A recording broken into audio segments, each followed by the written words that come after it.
Just a quick one that I forgot before we move on to part 2 is, as you see, I'm going round now before I meet myself under here. So when you finish off, you need to be wiring right under there and then letting that fall back. So you're not going to end up with a gap here. So you get right under there with your last piece of greenery, like that, and then let that fall back on top. But another tip, just so you don't run out of greenery, I mean you can always forage some more, but I gave you the same amounts as what I've made mine with, but sometimes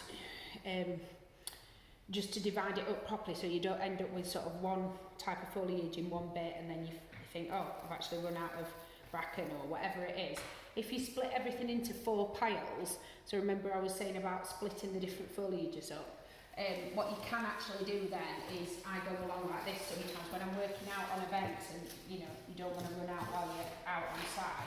It's okay when you can just go and help yourself to some more, but I do this, so I'll sort of go 1, 2, 3, 4, and I divide it up, then I'll add that foliage, 1, 2. So you've got your 4 piles, and what you want to imagine is your wreath being quartered, like that clock face we were talking about.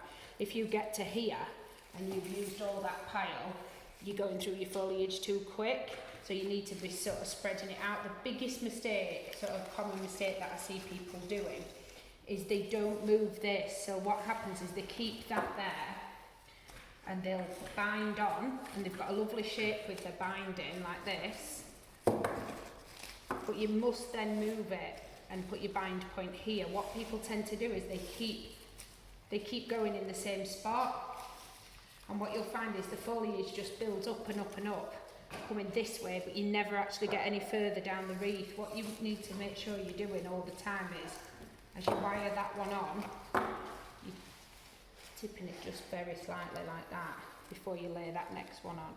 So you can imagine then you've gone all the way down.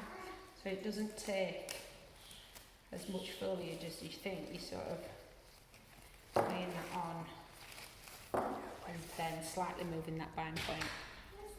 Okay.